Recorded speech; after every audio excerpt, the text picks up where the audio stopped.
Right now at 5, stunning sunshine as the holiday weekend kicks off. Though we're also keeping a close eye on a wildfire that just popped up in the Gorge. Plus, much ado about fireworks safety, including how to care for your pets as things go boom, and what to do if one runs off. And later. He was hilarious. One of the funniest people I ever knew. Always smiling. Where tragedy is bringing together a community mourning a friend, classmate, and teammate right after he graduated high school. But first to breaking news in a brush fire that broke out this afternoon near the eastern end of the Gorge. This is the Crawford Oaks fire burning a few miles northeast of the Dalles on the Washington side of the Columbia. It's forced some level 3 go now evacuations in a very rural area and has shut down a 15-mile stretch of State Route 14. Here's a look at the evacuation map. Level 3 in red, level 2 gets set in yellow. The highway closed, as we mentioned, between Horse Thief Lake State Park and Mary Hill. It means you'll want to cross the river and use I-84 as your alternate. So far, the fire has burned about 10 acres. That's at last update. We'll keep you updated, of course, as new details come in. Let's go right to Matt tracking wind and fire conditions in that area. How's it looking, Matt? Yeah, David, as you can see right now, the fire's not generating as much smoke as it was earlier in the day. This is the exact same view that we showed you video of a minute ago, where we could see quite a bit of smoke, but in that direction right now, hardly any, if any at all. Now, it is breezy out in the Gorge. Temperature's gone up. Humidity remains really low. The winds are gusting right now to 28 miles an hour. That's the strongest gust of the day in the Dalles. Mostly they've been down around 22 to 25 miles an hour. And while that's still a strong wind gust and firefighters have to contend with that, it's a lot lower than what it was early this week when we had about, 3-4 days in a row when the gusts are all over 45 miles an hour. So things have improved a bit. Now, there is a red flag warning for fire weather conditions from the Dalles eastward through Pendleton, but this is for tomorrow, from noon tomorrow until 10 o'clock tomorrow night, for wind gusts of 30 miles an hour and the humidity being low, down to 10%. What this means, of course, is that if there is an existing fire or another fire breaks out, it will experience weather conditions that will allow that fire to spread critically, dangerously, and really quickly. So that's why we're keeping tabs on that situation there. Now, for the rest of us, it is a beautiful 3rd of July. We've got sunshine, blue water, blue skies, 78 degrees in Vancouver right now. Our camera at the Springs at the waterfront, and similar conditions all throughout the metro area. And our forecast for the 4th of July weekend: sunny and warm tomorrow, clear and pleasant tomorrow night, sunny and a little bit warmer on Sunday, that is, but still really pleasant, not getting into the hot zone at all. Firework time temperatures tomorrow night dropping through the 60s, so again, super pleasant. And then finally, I'm sure you've heard about the big heat wave back east. It is brutally hot back there. It was 102 in D.C. today, 100 in Boston, 102 in Philadelphia. Humidity is super high as well. More on that later. David? Feeling thankful to be in the Northwest. Thanks so much, Matt. Well, worth noting, whatever you're up to this holiday weekend on land, in the water, first responders want you to stay safe. One thing to be aware of: Portland police are staffing up and will be out looking for impaired drivers. Alcohol is traditionally a part of the 4th of July celebration for a lot of people. We just ask people to be very mindful that if they're impaired, they shouldn't be driving. They should have a plan to get home. We want to make sure that everyone gets home safely.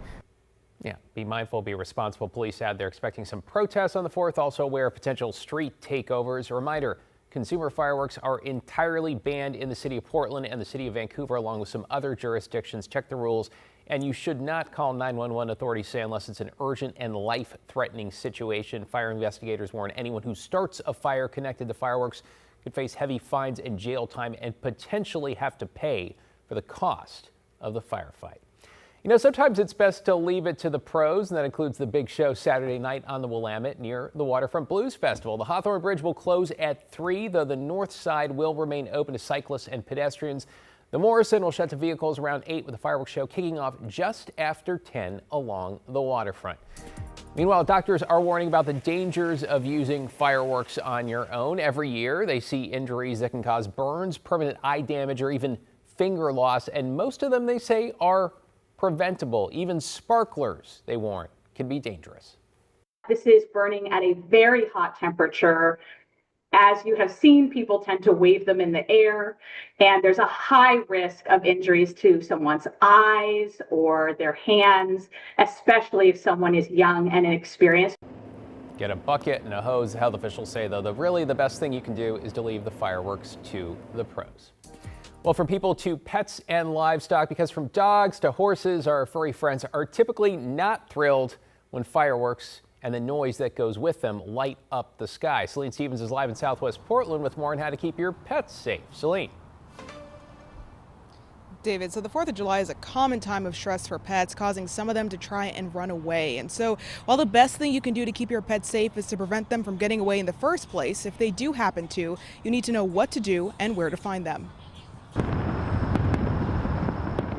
This is the time of year when we see the highest and sharpest increase in the number of animals who are coming to the shelter. While many look forward to the 4th of July for the fireworks, for your pets, the day can be riddled with anxiety. Dogs and cats alike do not like the noise, and even more so, the heavy vibration can also be a trigger for them. That fear can make cats and dogs run away, possibly even hurting themselves in the process. All they want to do is get out and get away, and that can include going through screens, going through glass. And the amount of pets that run away can be significant, according to the Humane Society for Southwest Washington. Last year we took in 64 animals around the days surrounding July 4th, so that's a fairly busy time for us. Being proactive and prepared is important, so if you know your pet will be anxious, get the appropriate medication in advance from your vet.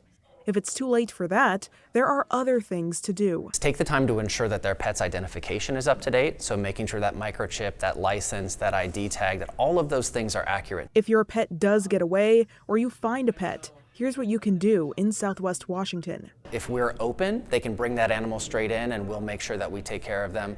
We'll list them on our website and we'll start looking to see if we can get them connected with their family. If they have identification, they're held for 5 days. If they don't have identification, they're held for 3 days. In Multnomah County, Oregon Humane does not take in strays, but Multnomah County Animal Services does.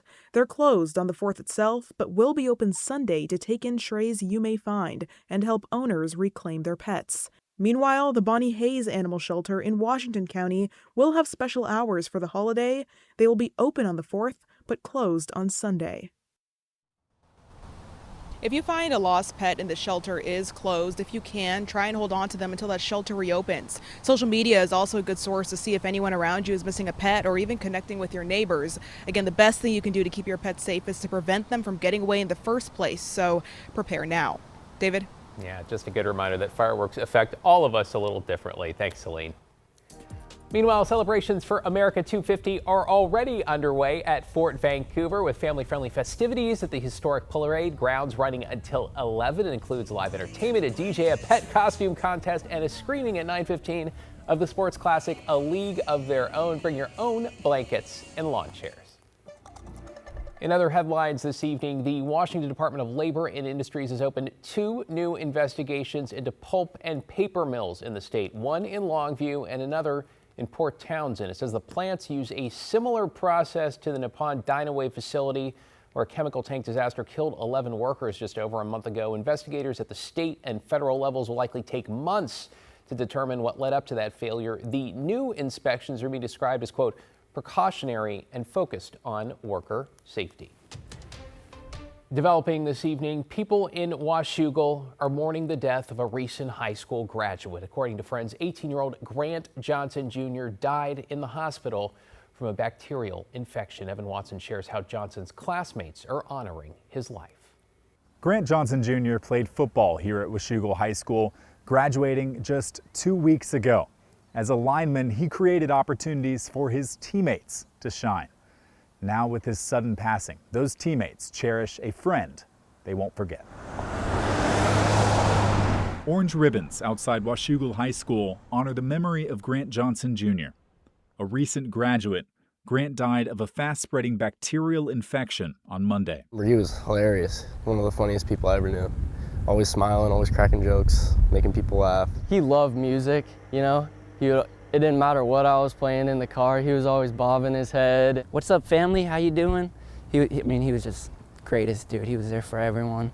Number 74 on the football field, Grant's teammates remember him as hilarious and a supportive protector. We'd be down in a game, he'd be there picking everybody back up saying, we got this. We just passed like the first big step in our life, and he now can't go on to see what his future plans were. And I knew there was something big for him in the future, and he was going to be a successful man. DeAndre Goodell met Grant in the 2nd grade.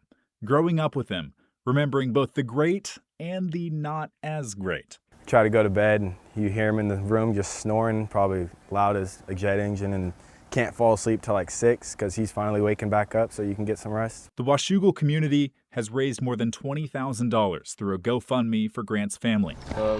Now his teammates. But I just called in my buddies and we sat around, gave our hugs and kind of cried it out for a little bit, but yeah, it was hard. During a big life transition from high school to their next steps. This is my first friend loss, so yeah, it's pretty hard. It's nice to know I got brothers to lean on, and I'm always there to lean on these guys too. So promised to carry on Grant's legacy, saying he was truly loved. What Grant lived for, the impacts he had, I'm going to try to bring that every day for the rest of my life. Evan Watson, KGW News.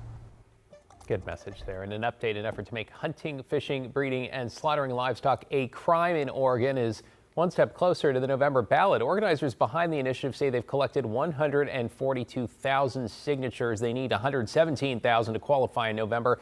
The state will now begin the process of verifying them with a deadline of early next month. The initiative supporters call it a chance to end animal cruelty, but opponents say it would essentially end Oregon's ag industry and raise prices for consumers. Keep it posted.